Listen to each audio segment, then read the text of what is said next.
Hello, welcome back. Thank you. Hello. Hello, John. Say hello, John. Thanks. Hi, Good to be back. Good to be back. Right, really loving the workshop. Really loving the workshop. See, I'll feed it to you so that it's as I wish it to be. One of the ways of getting things to be the way you want it to be is ask people to create it that way. They either will or they won't. But so, is it okay with everybody if I share this? My vision for a new Star Wars film? Printed, Huh? You got it printed. That's your vision. And That's my book. Okay. Well, Right. not just Star Wars, This But that's just this is the whole chapters. theme park. Okay. and the chapters of films. Star Wars. Wonder Films in the Wonder World theme Okay, park. okay, okay. Yep. It's the whole book on the subject. Okay. It's a great book, by the way. If you want to buy one, you can. Thank you. Yep. How much is it? It's $40. 47? No, it's 40. Oh, 247. It's $40. And the only reason it's $40 is because they charge me $30 to print them. I understand. Every time they print them out, I had it self whatever it is, printed. Okay. Everybody go, ta-da! How's that Star Wars thing go? Do, do, do. I can't think of it. It's Jaws. Oh, yeah, that was Jaws. Wrong movie. Wrong movie, wrong music. Got it wrong. Wow, really? Yeah. Yeah. Star Wars is a dun-da-da. Yeah, that's right. I had it in my show. I should have brought it along, right? Chapter 21, The Force Can Be With You. Is that a neat concept? Yeah, Everybody go, yeah, come on. It's a neat. Yeah. it is great.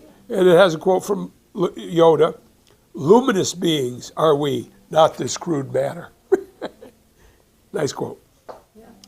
From what I have read, and from what I can feel through the Force, George Lucas has a real love of children and family. I know that for a long time he had a desire to improve the educational systems of the world and devoted a considerable amount of time and expense to the task. However, I'm not sure if he is aware of how much good he could contribute to the world if he were to use his Star Wars vehicle to entertain us into an awareness of the exact nature of the dark and the light side of the Force. I was told that George originally intended to make 9 Star Wars movies, but the daunting task of bringing his masterpieces to the screen had dissuaded him from doing the last 3.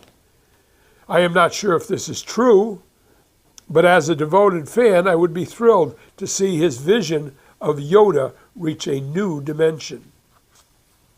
Down through the ages, our unresolved mental insanities have all too often given birth to the horrors and atrocities of war. These were not the glamorous adventures so often portrayed on the silver screen. They were living hells that motivated many to get even and thus continue the miseries. Imagine how magnificent a contribution it would be to create films that entertain us into a discovery and resolution of the internal conflicts that have so often led us to personal and global hells.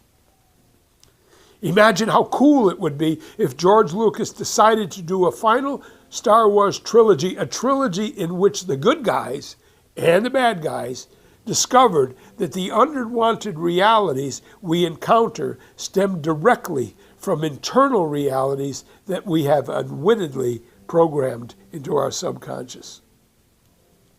So excited did I become when I thought of how grand this would be that an opening for the Star Wars Episode 7 literally jumped into my consciousness. I'm not sure if the vision was mine or I channeled it from George's future self. But with your permission and George's, I'd like to offer it as one possibility. Emerging suddenly from hyperspace, we rapidly descend into the atmosphere of the planet Coruscant. Racing low across the surface of Galactic City, we approach the 5 towers of the Jedi Temple. Landing on a platform reserved for members of the High Council, an elderly Luke Skywalker walks intently down the gangplank of his one-of-a-kind hyperlink starship. Keeping pace just behind him, 2 impossibly beautiful members of the Jedi's elite sacred feminine corps flank him on both sides. The gossamer fabric of their full-length matching outfits offers a stark contrast to the skill that seems to permeate through every fiber of their being.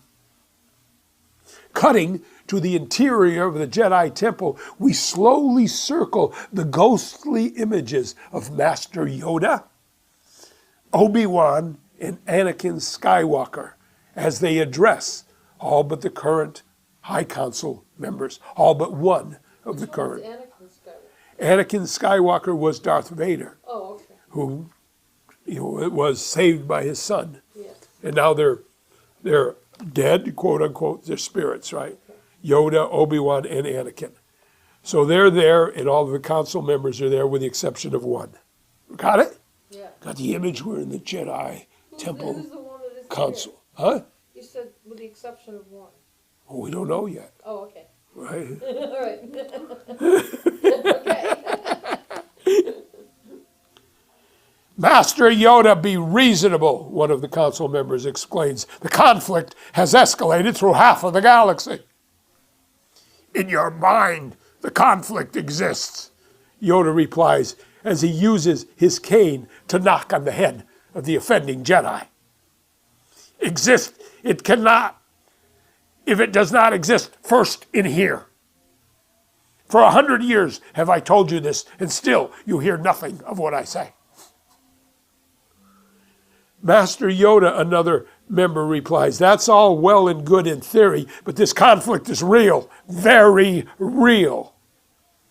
Believe me, my friend, Anakin gently responds as he taps the hilt of his lightsaber on the head of the Jedi. There is no outside reality if there is not first one in here. Yes, yes, Yoda responds in hopeful anticipation. To Anakin, you should listen. Return from the dark side he has, wisdom he has learned. It's no use, Luke replies as he strides into the chamber, the missing chamber member. I've been trying to get that point through their heads for the last 20 years. Trying? You still are? Yoda snaps. Doing? You still have not learned? Luke, Yoda is right, Obi-Wan echoes. You must know that you have succeeded before you begin. This is the only way to create the reality you seek. Yeah, I know, Luke responds. I learned that over and over. And then this reality gets so intense that I just fall back into the old ways. Focusing on the wrong reality, you all are, Yoda insists, addressing the council. Focus not on this apparency that seems to surround you, he says as he points his staff at the chamber that encompasses them. Focus on the reality you desire. Empower only the reality you desire, and gone these conflicts will be. That's beautiful. That's the opening. It's a trilogy. Some of the Jedi discover that their internal conflicts are actually being materialized in the reality around it. They have ghost dolls. They have some sudden cognitions regarding the fact that the outside reality around them is being created by them. And then they go and attempt to share that and get buried by the opposing viewpoints. And in the second movie, the second trilogy, they essentially attempt to permeate this philosophy into the consciousness of the bad guys, the Seth, who turn around and bury them, right, spiritually and mentally. And in the final trilogy, there becomes a grand gestalt through the Seth, the bad guys and the good guys, that they are in fact creating the reality that they are experiencing. It becomes crystal clear. And now they have to decide whether to continue to create that reality or to create a reality that they would Is that the end? prefer. Yeah. So you don't know. And that's just the outline. So that's my idea. You liked it? Yes. Phantasmagorical. Can I show you another one? Yeah. Because I'm really into it at the moment. That's Mama's Galaxy Restaurant, as I pointed out before. At the entrance, it says, fine food and good service, a tradition in 7 galaxies for over 1 million years. And you are literally sitting in the 7 galaxies in which Mama located the restaurants. The tables are suspended among it. And before the restaurant actually opens, hopefully the trilogy called Family Everywhere will have become a blockbuster on the big screen, right? And the trilogy tells the 1 million year history of the Italian people, That's hilarious. right? Hilarious. It begins in New York. The very first film is very traditional in the real world in New York City. It has the same flavor of Return to Me, if you've seen that movie, or Moonstruck. And you meet Mama and the family, and there's all kinds of esoteric Italians in the family. They own a restaurant, Mama's restaurant. And they also own a pastry shop that is connected to that. And as the film opens, you meet all of these wild and crazy Italians, right? Very esoteric, very unique, very funny, very real, very sincere, and of course, we fall in love with Mama and Papa. And Giovanni is the eldest son. And so the whole first portion of the first 10 or 12 minutes of the film are designed to entice you into falling in love with all of these crazy and wonderful characters, especially Mama and Papa. And Tony, I'm sorry, it's not Giovanni, it's Tony Gianelli. Then Mama has a stroke, right in about the 12 minutes into the film. And we end up at the hospital bed with Mama in not too good a condition, with all of the family members around, with Tony, her eldest son, is in tears, and the girls are in tears, of course. And Mama grabs a hold of Tony's arm, and she says, Tony, everywhere. Yes, Mama. No, Tony, everywhere. It's everywhere. The family, everywhere. Yeah, Mama. Yeah, Mama. And Tony's going, you don't know what the hell she's talking about. She thinks he's in delirium. No, family. The family. Tony, everywhere. Yes, Mama. And Mama dies.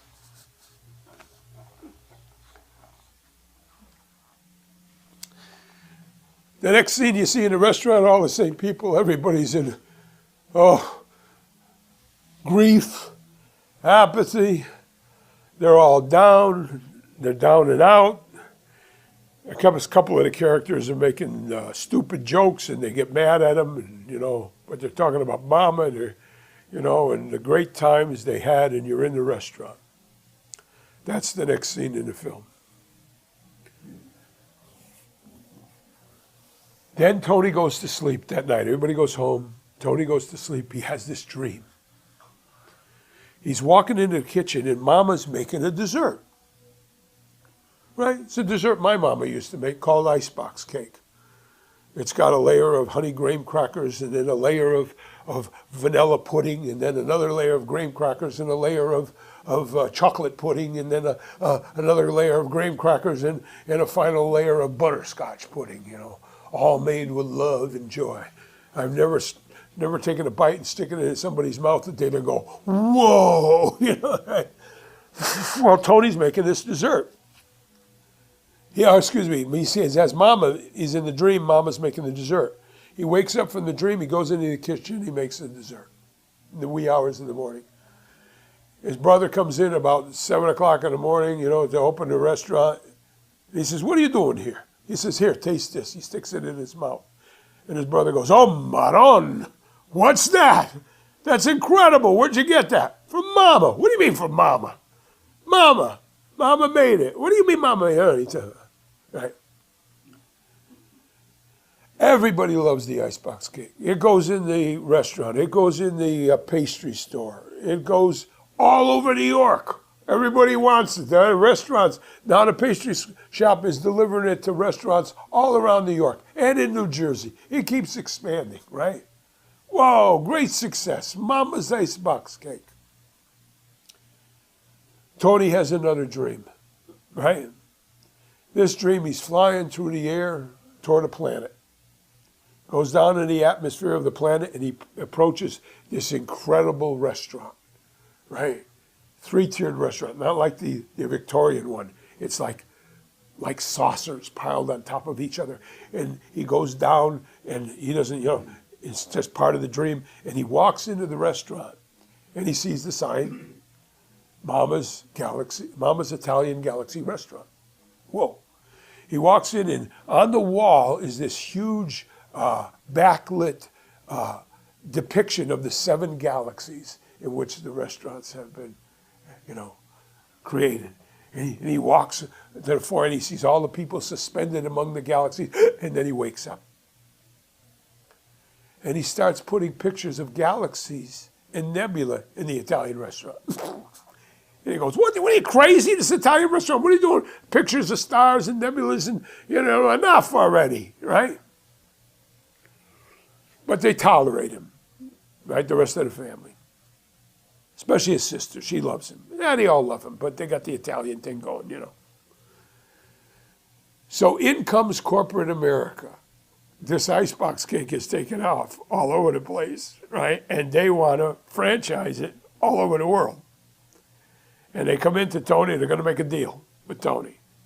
And Tony goes, you got to build the Galaxy restaurant. What the hell are you talking about? Mama's Italian Galaxy restaurant. You got to build it or no deal. So they agreed, okay, we'll do one prototype restaurant. We'll see whether it goes anywhere, you know, right? Okay, so he signs up, gets Papa's agreement, Papa's signature, who doesn't speak too English or too good, you know. He's just, are you sure that, Tony, this is okay or what? You know, I'm going to know, because from this, I'm going to see what, you know, I'm going to know these things. All right, yeah, you Papa's okay, sign. Okay, I'm going to sign like you ask, right? Well, sure enough, they just signed away all the rights to the icebox cake, right, in a sub-print. But it's got to be challenged. So they're taking to court. This guy comes in and he says the icebox cake was his recipe. The restaurants were his vision. And he had them years ago, and Tony stole them. And they go, oh my God. So there's a big court case that ensues. It looks like the family's going to lose everything, because not only are they going to lose the patents for the icebox cake in the restaurant, it also signs away the actual restaurant and the pastry shop. They're going to lose everything. In fact, their homes are going to get liens and mortgages against them also. Because the family is, you know, they want to kill Tony. They want to, you know, everybody's so totally, incredibly upset. And they go into the last the ruling in the court, and the judge is just about to rule in favor of the corporation because all the evidence supports to the fact that Tony stole this. So he denies that he stole it. He got it from Mama. And just as he's about to hit the gavel, this guy walks in a three-piece suit, immaculate business guy, and he says, "Your Honor, may I address the court?" The guy goes, "Who are you?" You know, the honor, little thing. But the judge says, "Fine." He says, "I have new evidence." So he comes in with the new evidence, and he proves that the corporation hired this guy, right, to say that recipe was his, and the restaurant was his, so that they could rip away all of the patents, and he proves it. Oh, and there's a huge relief in the family, and they're all hugging each other and going, oh God, oof, you know, and the guy's disappeared, right? The last scene in the movie, Tony's out in Kentucky at one of these silver diners, right? And he's making an agreement with the owner of the silver diner to create a franchise of Mama's restaurant. Not the Galaxy restaurant, just Mama's, right? You're going to use some of Mama's recipes, and they're going to be able to deliver the icebox cake and all of that sort of thing, right? And he's sitting on the stool, and they have that agreement, and then he leaves, and he looks around, and the guy who came into the court, saved their ass, is sitting on another stool. And he goes, "My God, it's you! You disappeared. We never thank you. You saved the family. You saved everybody." And he says, "That's fine." He says, "It's my job." "Your job?" He says, "Yeah, I handle copyright disputes. I don't normally get out this far, but I got a special request," he says. Right? He says, "Anyway, I got to go. I got to catch a flight." And he's going out the door. And Tony's going, "A flight? We're in the middle of Kentucky," right? And he goes, because the guy's going out the door, he says, "Hey, wait a minute." He says, who requested your mama?" He says, and he goes out the door, and Tony goes, his mouth drops open, right? And he kind of recovers himself, and he runs outside. The guy's gone. He goes across the street. They're in the middle of nowhere. He looks up, and there's billions of stars, and the Milky Way is going across the sky. And his eyes are filled with tears. Going, "Mama, thank you, Mama." The next scene you see is you're looking down on the planet. The camera backs up, and here's the guy in the ship looking down on the planet. And the camera backs away from the ship. It's an oval ship. The ship turns around, and you see on the side of the ship, Mama's Galaxy Restaurant. Fine food and good service, a tradition in 7 galaxies for over 1 million years. And it goes into light speed. It's gone. That's film number 1. Great story. Great story. I love that story. Right? Very touching. Yep. So that's number 1? That's number 1. Number 2 starts on a mining asteroid. Well, it actually doesn't start on a mining asteroid. What it starts with is a family very similar to the one you saw in the first movie. You're in a restaurant, it's all these crazy, wonderful Italians. There's Mama and Papa and all of that, right? And it just looks like another New York Italian restaurant. But as the camera moves around a little bit and goes outside, you find this is not Earth. Right? This is somewhere else. And Mama in this family has a dream.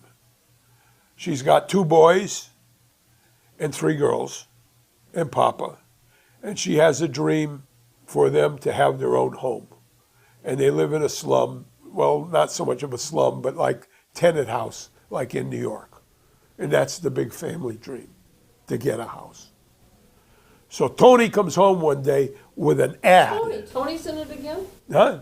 Well, Tony or Joe, I don't even remember what the names Okay. were. It One of the guys. Right. Not the same guy. Not the same guy, different guy. All right. It's not Tony from New York, from the first film. All It's right, a right, totally right, different right. Tony or Joe or Giovanni. I think it's Giovanni All right. in the second film, I think. I don't remember. Names I lose.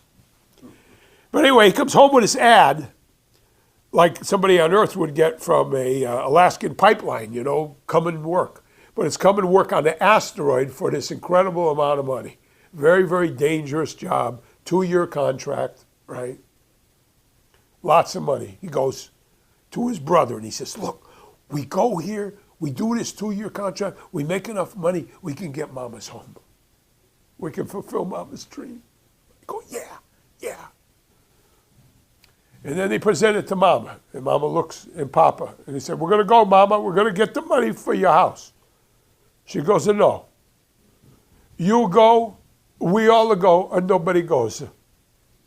You can't go. This is a mining, these are horrible people. These are rough miners. We go, all go, nobody goes.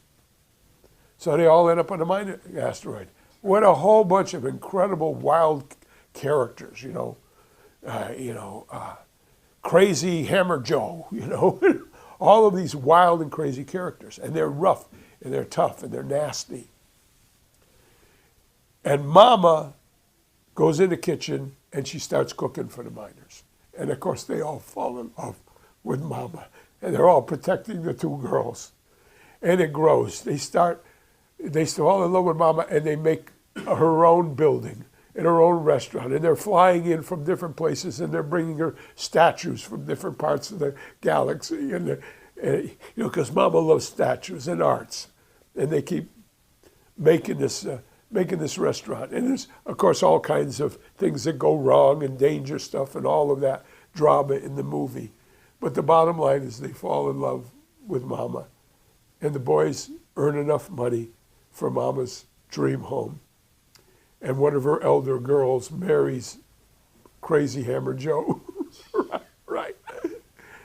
And they leave the planet with a great, grief, and everybody, the old miners, tough guys, their tears are coming down their face because Mama's leaving, and they go off, and the daughter's crying with her new husband because they're going to stay on the mining asteroid, and off they go. And the daughter and Joe franchise Mama's restaurant. They opened up the very first franchise on another planet, and then another planet. And on the ending scene, you see the family all in the home. And the miners come in, and it's all this wonderful love with Mama. And that's basically the story of the very first Mama's Galaxy restaurant. Okay. And it's all schmaltzy and fun, and all the tough miners get converted to the point where tears are coming down their face, right? So that's a very family, fun movie. The third film starts out again. You got this crazy Italian family. They're all gathered around the table. They're having Christmas dinner. Lasagna and marigotte and all the Italian spaghetti, and they're singing Italian songs, Uwe Mari, and all of these great songs. And you're going around the dinner table, and you're falling in love with the people. And then the camera backs away, and you find out they're in a spaceship. Right? They are on their way to Earth to give birth to the Italian nation. Wow. Right? And as the movie progresses, vignettes of all of the history of the million years of Mama's Galaxy restaurant. There's all sorts of mini stories within stories that overlap with each other. And it culminates with their landing on Earth and giving birth to the Italian nation. Wow. Right? Is that cool or what? Yeah. Okay, lovely. Thank you for letting me share that. Yeah, thank you. Yep. And a lot of this inspiration came from communicating with ETs, from just, Bashar is a friend, a very, very close friend. And I have many, many friends out there, and you have many, many friends out there. And I invite you to connect with your friends. It's fun, it's exciting, and you get to experience that your consciousness is unlimited. And that's what this is all about. That's really what the workshop is about. It's an invitation to realize we can go in communication with all of these. And it's an invitation to actually do so and to practice doing that and to create wonderful environments and consider that they're real, right? I got a kick out of this. I wrote this, which I wanted to share with you. It's a little poetic or a little dumb or whatever you want to see. It shows a picture of the Enterprise from Star Trek, and it says, "These are the voyages of the starship you and the starship we. Our ongoing mission to energize and expand our consciousness to the point where we can perceive, explore, and communicate with the multiverse. The infinite number of realities that our imagination orchestrates into existence." Isn't that a cool definition? Yeah. The infinite number of realities that our imagination orchestrates into existence, right? And that's what I really want you to take with you. The flavor of that, the neatness of that. Whoa, man. And really encompass that. I can orchestrate into existence realities because we do. We are, right? We're in a construct that we've connected to that orchestrates this reality into existence, right? We see the walls and the floor as common because our bodies are translating the energy in more or less the same way. Like a television will pick up the signature vibration, the carrier frequency of channel 2, and translates it through the circuitry into light and sound that we see. That's what our bodies are doing. Since the bodies are more or less the same, they're translating the energy of reality into a construct, into this hologram. You know, Einstein said, you know, reality is an illusion, be a persistent one, but an illusion nonetheless, right? And that is what's going on. Now that's called automatic. We connected to an energy processing device called the human body, and it processes a common reality, a common playing field for us to play on, right?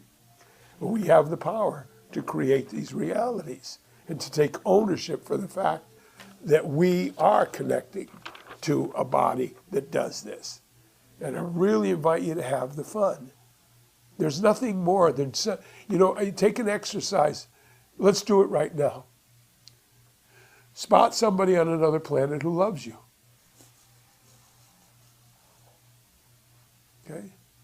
Feel the love. Flow love back to them. Go high. And just kind of bask in the glory of each other's presence. Isn't that a great term? Bask in the glory of each other's presence. Ooh, nice to be in touch with you again. Nice to be in touch with you again.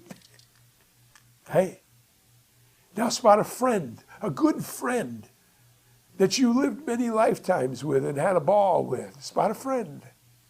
Don't try, don't effort, just go, whoop, there they are. Just consider you're in communication with them. It's that simple.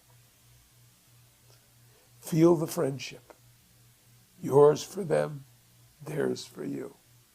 Bask in the glory of your presence. Right? Ask them, what have you been up to lately? See what comes through.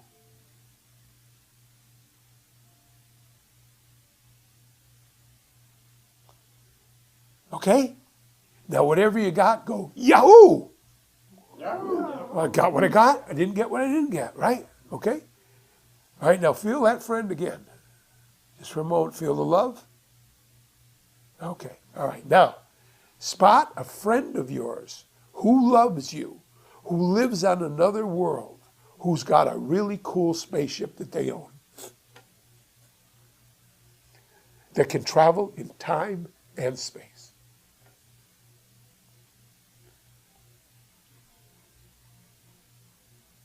Don't try, don't effort, just consider you are now in communication with a person who loves you, who you love also, who is really fun to be with, who is a friend to you, and you're a friend to them, and you are buddies, right? It could be a male or a female, right? Good friend, okay? Owns a cool spaceship that can travel in space and time. Just bought it, not too long ago, okay? And it's got it, okay? Got it? Now say to them, next time you're around, pick me up and take me for a ride, will you? What did they say? Okay. Okay. Charles, what did they say? They said, okay, we'll give you another run. Great. Buck, what did they say? We don't have money. Huh? We don't have money, so you can't buy a spaceship. No, you told him, asked him to pick you up next time he's around and take you for a ride. Okay. Ask him again. Next time you're around, pick me up and take me for a ride. What did he say? Okay. Good. I didn't get a response. Excellent. Very good. Go Yahoo. Yahoo! Now tell me if next time you're around you give me a ride. Get a little more emphatic. I got an okay that time. All right, very good. See, you can put your TRs in. Your intention. Paul? Did you get an answer? Yes? Okay. Now, I invite you to believe it will happen in the not too distant future. The guy will show up at your house, knock on your door, say, hi, I'm your old friend from Altair 6. Right? Want to go for a ride? Right? See how wonderful that feels? And that's the key. You're feeling the joy. You're feeling the excitement. Bashar says excitement is the primary indicator of our correct path at any given moment. That it excites you, it tells you, this is who you are. This is what it's about. Isn't that exciting? That it'll take you for a ride, a little tour. Hey, come on, I'll show you my planet. Right? Don't struggle on it. Don't effort on it. Just decide, yeah, my friend is coming to pick me up. I did that. And it happened. I got to go to the mothership. Believe it or not, just like Ripley says. These are the voyages of the Starship You and the Starship We, our ongoing mission to energize and expand our consciousness. To energize and expand our consciousness.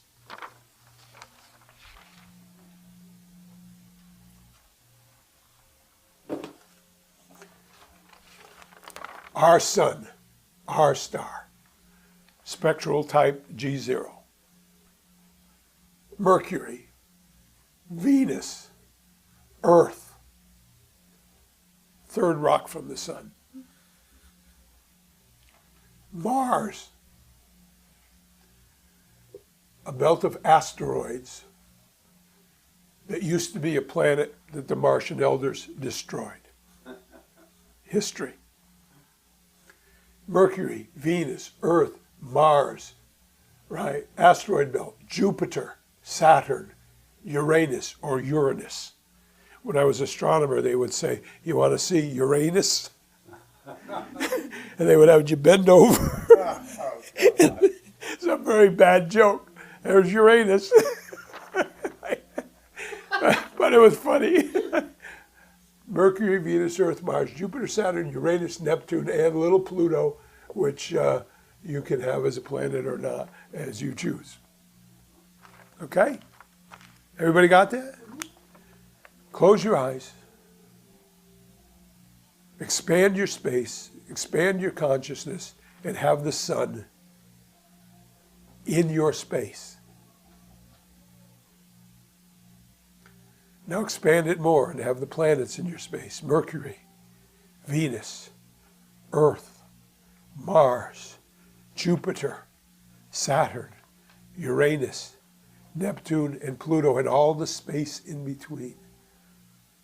Now expand your space until it is the whole solar system, the whole system of the sun is within your space, and it's relatively small compared to the space that you are creating yourself to be. Vast, right? That system of the sun is within your space. Now expand out to the next planetary system, named by our astronomers as Alpha and Proxima Centauri, another star, another sun with a bunch of planets going around it. Expand your consciousness and let both solar systems, both systems of the sun, be within your space. And feel yourself spherical, spatial, not two-dimensional like your eyes would see. Spherical consciousness encompassing all of this. Now expand it out even more and start including more stars, more and more stars. A galaxy of stars, billions of stars, billions of solar systems. Feel it within your consciousness. Pick one of the stars. Pick one of the planets going around the star that has a civilization, and just for a moment fly down, look around a little bit. See what that's planet like. Green, water, and then back away again. And feel it all within your consciousness. The entire Milky Way galaxy that we have named. Billions of stars. Feel it. Feel your space. Feel it within your space. Now expand out and feel other galaxies within your space. Galaxies containing billions of stars. Billions of friends. Billions of loved ones. Billions of unique beings with spaceships and all kinds of unique stuff you've never seen before that would love to share it with you. All within your space, and you're able to focus down if you choose. That your size is, you are as big as you consider yourself to be. You are consciousness. And you have such an absence of external restriction and limitation that you can encompass it all. Now see that as simply one universe, right? One universe in an infinite number of universes. One version, one way of experiencing life. And see yourself seeing other universes, other dimensions, other realities, parallel Earths with different histories. Parallel worlds with other histories. Magic track planets that have magic, real magic on it.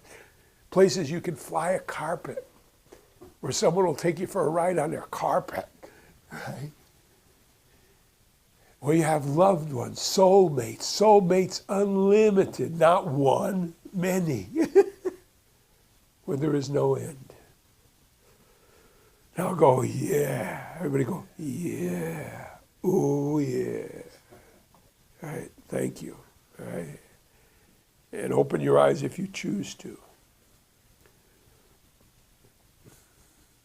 As I said, when I was in astronomy at the Van Vleck Observatory at Wesleyan University, the idea was, look how big it is and how small you are. No, it's not big. We are. It exists within our consciousness. Unless we say that it doesn't. And if we say that it doesn't, that's just a created illusion. It's not true. Because the multiverse does exist within our consciousness. And see, when you're doing that, you're connecting to more, we are connecting more to who we are. Now get the idea that all of that is you. All the planets, all the stars, all the galaxies, all the people, all the unique types of beings, they're all yours. You could see through any one of those bodies like you did at the beginning with the person in Paris. I can see through it, I can smell through it, I can hear through it. And you don't even need the body, you could just be there. And you are welcome everywhere you go. You are loved everywhere you go, and you love it. Oh, yeah. It's like really cool, really exciting, really fun. Talk about enjoying life. Ooh, there's the signal. The universe provided the horn drum roll. That is really a cool vibration. Feel that, right? It has a resonance that I can feel going through the body. Whoa. Like the horn on a ship. Like the horn on a ship. You feel it in the vagus nerves of your stomach, in the center of your anatomy. Like a railroad diesel locomotive. Like a railroad diesel locomotive. 1,000 horsepower. Now validate that as one of the magical experiences, not just something that turned on. Serendipity. Serendipity, exactly. Synchronistic. Right? Synchronistic. And allow that to be true. Consider it to be true. That these kinds of synchronistic, fun experiences are occurring more and more and more in our lives. You with me, Paul? Hey, feel that vibration from that base that is connecting you to worlds of fun and joy and neatness, to friends who will pick you up in their saucers, to friends that will materialize in your room and invite you to go into different times and spaces and play with them. Allow it to be real. Let go of the construct of limitation called the physical reality. Let it go. Okay? Yes? These are the voyages of the starship You and the starship We. Right? We are always an I. I am an I. I am Johnny Ref over here. Johnny Ref Jr., an I. But I am also it all. All the bodies are mine, all the planets are mine, all the space are mine. Right? That's the we. That's the Christ consciousness. Being the one, being the all. Just practice and consider you're doing it perfectly, regardless of what experience you get. Right?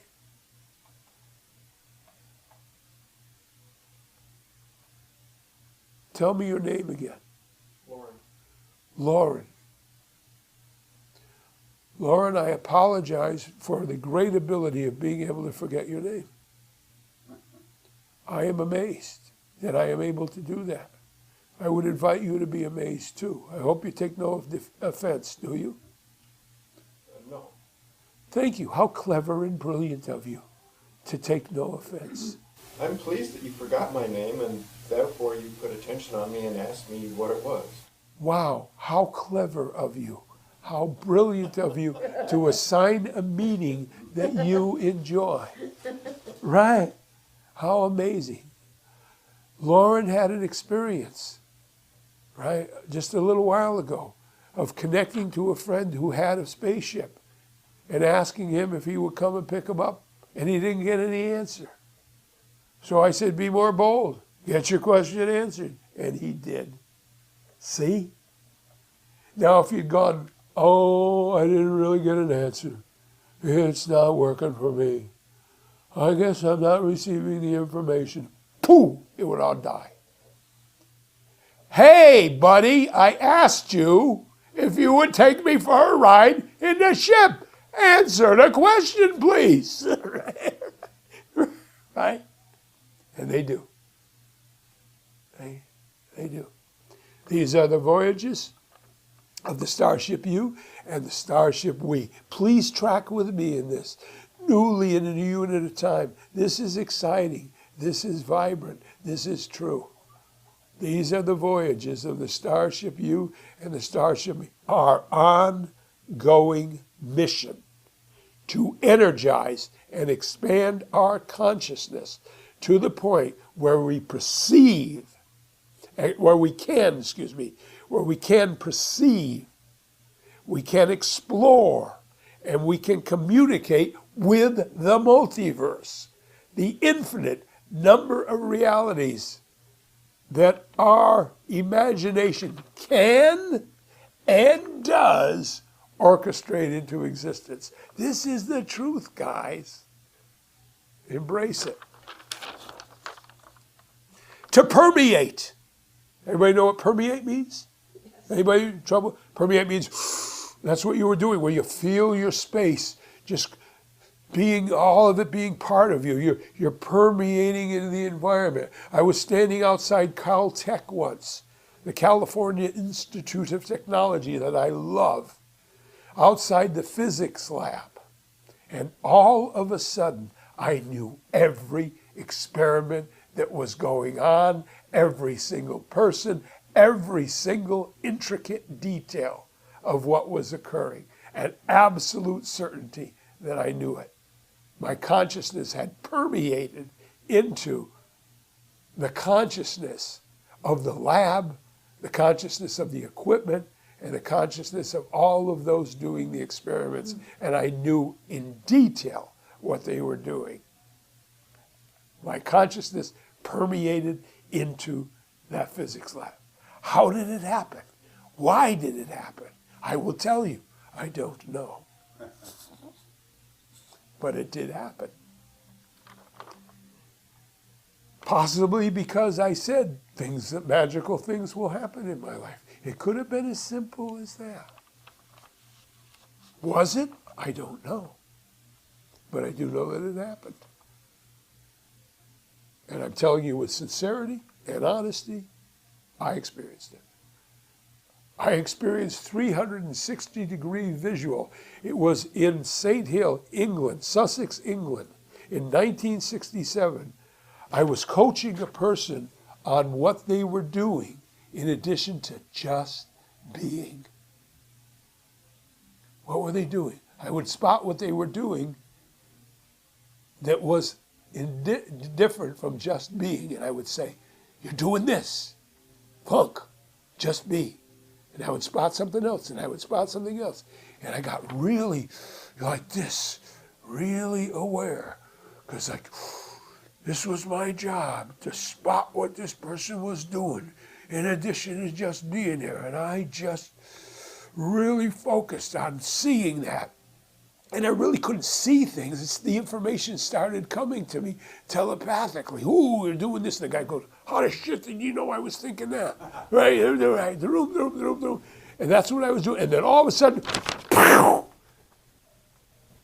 my consciousness went out, and I could see spherically in all directions with a crystal clarity far greater than anything I ever experienced with a body. December 1967. Sussex, England. I was listening to a tape by a weird, esoteric, egotistical genius on the subject of time.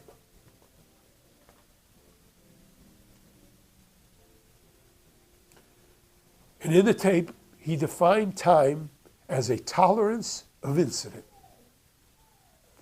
Said the more incident you can tolerate, the more things you can tolerate, the more things you can have going on and not protest it and not fight it, just tolerate it happening, the more time you will have.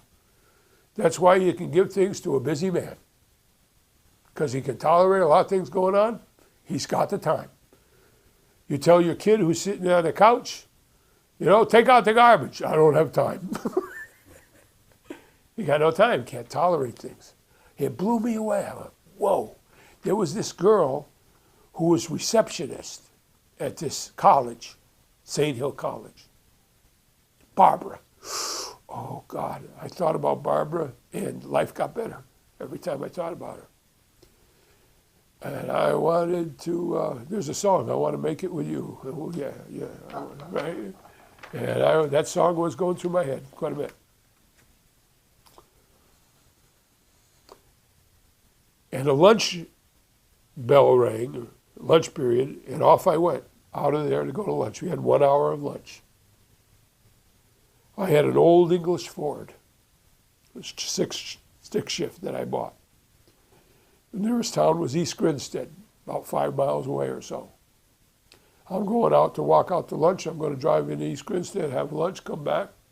Better be back in an hour. They were really stringent about that. Barbara's coming up the hill. I said, Barbara, come on, I'll take you to lunch. She said, I don't have time. I said, with absolute certainty, we have time, come on. She fell right into it, came with me. Got into the English Ford. We drove into East Grinstead. We parked across the street from the restaurant, my favorite little restaurant. Just a little, small restaurant. There was a queue going out the restaurant. Anybody know what a queue is? A line. When I'd first gotten into East Grinstead, I got in line to go to a bakery because it was advertising fresh cream. I thought, oh, cool, fresh English cream. I want to get some of that. And I got in the line and I waited because there was only about 4 people that would fit in the place. And I got a tap on the shoulder. And I looked around, and there was this classic English gentleman, top hat, tweed suit, the whole deal, looked right out of a movie. And he says to me, pardon me, sir, are you queuing up? All I could think was being back in the pool hall, with my queue in Bristol, Connecticut, And I said to him, I don't think so. You in front of you? Yeah, he went, oh, give you that bloody American flow, right? And then I learned what queuing up made getting in line. Anyway, we're sitting in the car, Barbara and I, and there's quite a queue. There's about, let me see, how many were there? 17 people waiting to go in the restaurant. So we waited. There's no sense of going standing there. Besides, I'm sitting with Barbara, yuppie-doo, woohoo.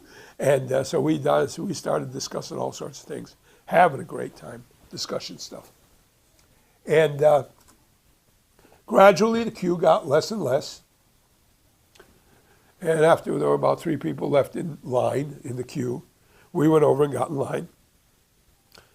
And eventually got into the restaurant, had to wait for a while because there was only about, I think, 9 tables in the restaurant. People were eating, so we waited. And finally we got a table, right? And I ordered roast beef and Yorkshire pudding. That's really cool, neat English dish. And I forget what Barbara ordered. What was it? I had to go back and look. What do you call that thick steak? Roast beef, not roast beef. Filet? No, it wasn't a filet. It was, I don't know, think of it later. And we ate. I ordered a bottle of Ostaganzia wine, which you're not supposed to do, sparkling Italian wine. And we drank the wine and we ate the meal. And after the meal, we ordered, what was it called? It was English pudding. Good food. Really good. And we got a cordial, too. Little, what do you call that stuff? Liqueur. Liqueur. The restaurant had cleared out. We were the only people left in it. And they were coming toward closing time because they had lunch period ended at 2 o'clock. And they finally, they kind of tolerated us for a while, but finally said, if you don't mind, sorry, but we're closing. Oh, okay. So we got out, back in the car, drove back to the college. Barbara went back to her job on post. I went back to class. At 6 o'clock, the dinner bell rang, or it wasn't a bell, but it was 6 o'clock. And I came out to go to dinner, and Barbara comes running up the hill. John! John! What? That's impossible! What? I was back on time, 20 minutes. And I went, whoa. Everything went through my mind. Driving there, talking to her, waiting for the queue to go down, getting in the restaurant, waiting for a table, eating the meal, right? Honest to God, I'm not exaggerating in any way, shape, or form. The whole restaurant cleans up. We go back to class. She's back on post in 20 minutes. In the middle of the night, at about 3 a.m., I suddenly woke up and went, holy shit. Excuse my language. I already used a lot of nasty language in this seminar, so I hope all you people will excuse me. Sometimes the swear words really emphasize things.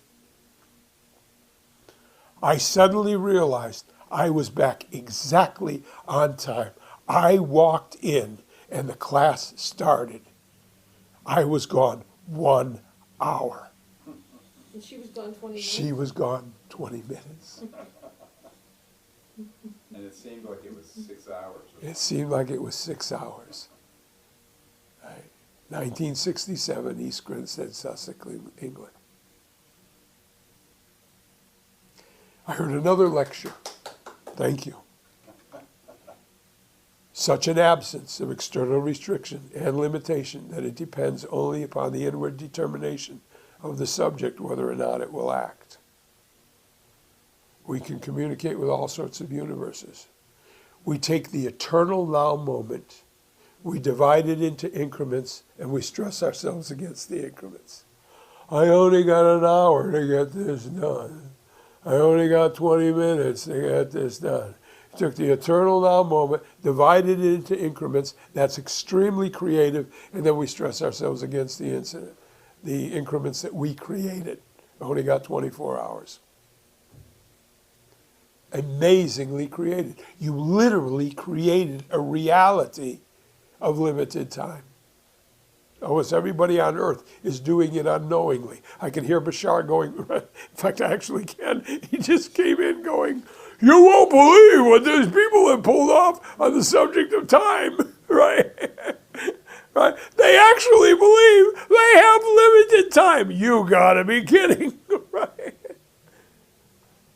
He always used to start out the channeling sessions with, how are you and your time as you create time to exist? I never really understood that for quite a while. How are you and your time as you create time to exist? How do we create time? We take the eternal now moment, divide it into increments, stress ourselves against the increments. Did you say stretch? Stress ourselves. I only got 20 minutes to get this done. Right? I gotta be at the airport in 40 minutes. I ain't gonna make it. Right? Oh, incredible amounts of stress that we create for ourselves based on the idea of limited time. It's a creation. It's magnificent. It is a way to experience life, but it is our creation. The truth is, I experienced it.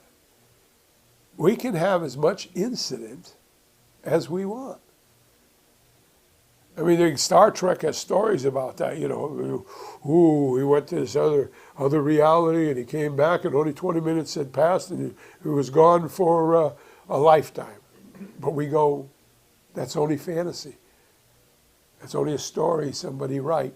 It is not real. If you say so, Bashar would reply. Heard another tape. Found a subject called electronic anchor points. Kind of weird subject, right? Yeah. The guy talked about, he said there are gold balls. They exist at a different frequency, and if you can shift your frequency, you'll be able to see them. They're about 1 inch in diameter and 1/2 inch, and they exist outside the body and inside the body, and they define the anatomy. And if you shift one of those anchor points, you could bend your arm here rather than at the elbow. The elbow is a genetic excuse for the reason that the arm bends there. Well, I was a bright and shiny debutante, not debutante, that's a good girl. Devotee, thank you very much. And I went, whoa, cool. I believed everything. right? And I used to run this statement on myself over and over. What if it's really true? What if what he's saying is actually true? I couldn't completely encompass it as true, but I could run the equation, what if it is true? Wouldn't that be something? And that would give me some excitement. And like Bashar says, excitement's the indicator. That's the one that moves you, right? What if it's really true? One day, right after that, in fact, right after that tape, I got in my Ford and I went to pick up a girl that I had an affair with. Her name was Ginny Lang. Virginia Lang. Whew, wonderful. Virginia Lang, Lang. Oh, Delightful. Whew, platinum blonde. Wonderful. Had a great affair. One of my first affairs with Ginny. First loves. She was in Crawley, a town that was about 12 miles or so away from East Grinstead. And I was to pick her up for a check. It's called a clear check. She's going to get checked to see whether she was clear or still muddy, right? And she had a friend with her, a girlfriend, so I picked them both up. Jenny sat in the bucket seat next to me. And the girl, don't remember her name, sat in the back seat. You all with me? Tracking with me? Yeah. And we're having a ball. We're feeling great. We're singing all kinds of great songs. I taught her old time songs, you know. When you wore a tulip, a big yellow tulip, and I wore a big red rose. Was then heaven bless me, was then you caress me, what a blessing no one knows. You made life cheery when you called me dearie, was down where that bluegrass grows. Your lips were sweeter than julep when you wore a tulip, and I wore a big red rose. We came down through East Grinstead, and when you went toward the college from East Grinstead, you went down a steep hill. At the bottom of the hill on the left-hand side was a sheep farm with all kinds of beautiful sheep, gorgeous green and sheep. And then you went up the hill, and the road cut through a gorge, cut through these rocks. And there was, growing out of the rocks, all the roots of these trees. It was unbelievably magical. The roots of the trees were all entwined around the rocks, like you see in some ancient movies. And there were literally trees growing out of the entanglement of roots in the air, going up. I just loved it. I was totally thrilled with this, right?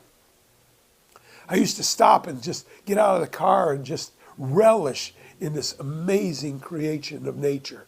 And this is key because of the love, the love, the love. I loved it. I would always speed down the hill as fast as I possibly could because I wanted to get up over the next hill without shifting down. I thought it was degrading to shift down. So I would tear ass the little English Ford down the hill, and I'd go zooming up over the hill, and I'd just make it, because the English Ford wouldn't go that fast. But I would get it going as fast as I can and went over the hill. Well, we're doing this. We're coming down the hill, and guess what we're singing? Zippity-doo-dah, zippity-yay. My, oh my, what a wonderful day. Plenty of sunshine coming my way. Zippity-doo-dah, zippity-yay. Hey, Mr. Bluebird on my shoulder. It's the truth, it's actual. Everything is satisfactual. Zippity-doo-dah, zippity-yay. Wonderful feeling. Wonderful day. I tore down the hill at full speed. Went up over the hill. There's this English lorry going over the top of the hill. That's a truck, big truck. I didn't think anything of it. I'll just pass him. When I was 3 feet away from the truck, I realized that the car would not go through the space that was left if it was half the size. I was moving about 30 miles an hour. He was moving 3 or 4, creeping over the top of the hill.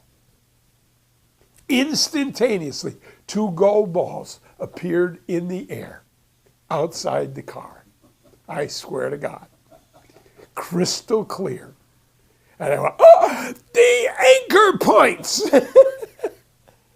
I grabbed them with an intention. I just intended them to come together. Whew!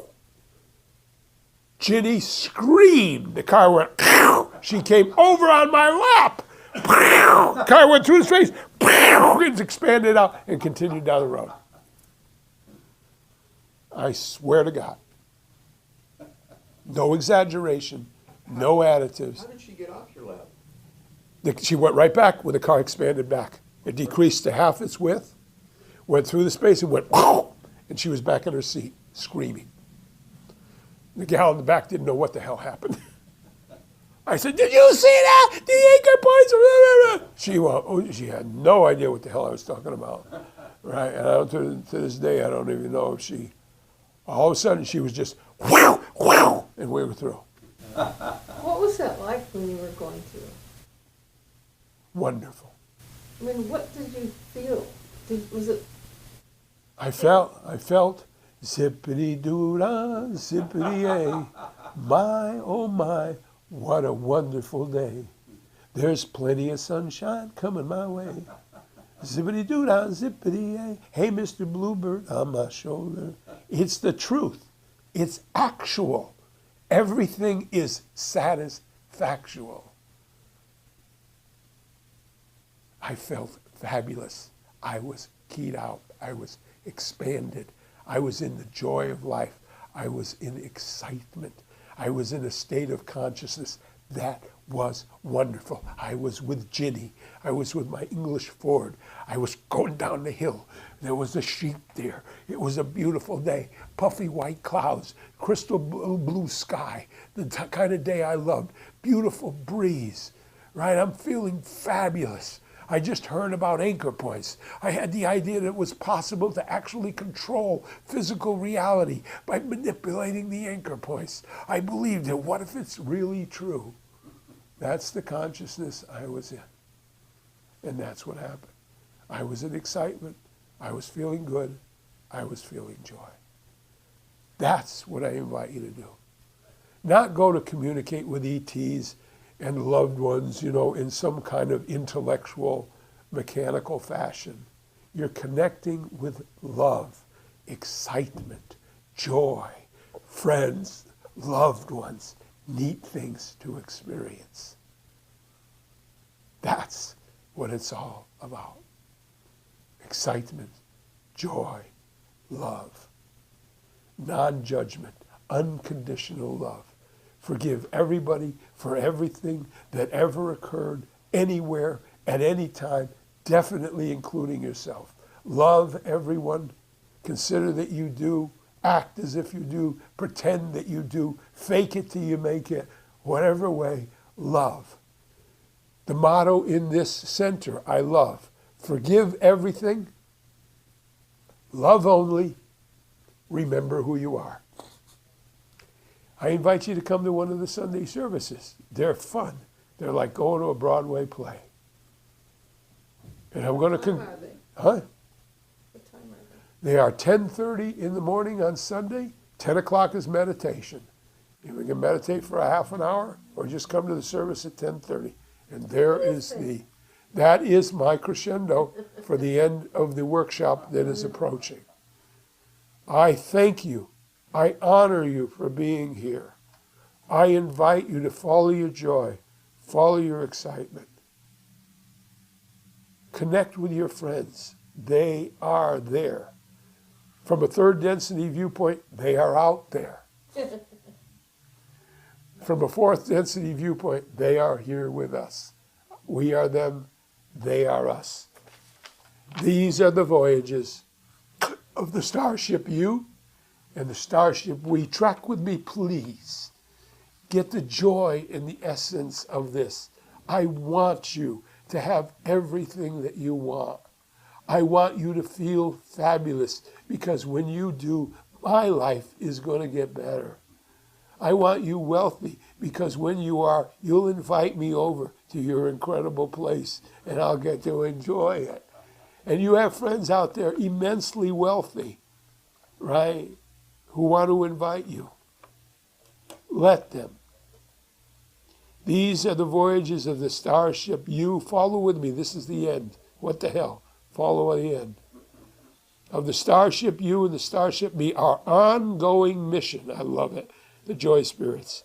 Our ongoing mission to energize and expand our consciousness to the point where we can perceive, explore, and communicate with the multiverse, the infinite number of realities that our imagination can and does orchestrate into existence to permeate our consciousness into every corner of the micro and the macrocosmos, to perceive with crystal clarity the infinite variety of worlds, beings, and entities that our true unlimited selves have birthed into existence, to explore strange and wondrous new worlds and realities, to meet and share wonderful things with loved ones throughout every realm of existence,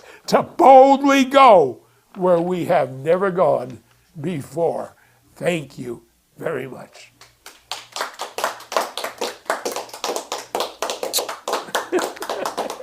Thank you, John. My pleasure, my pleasure. Strawberry. Hey, strawberry.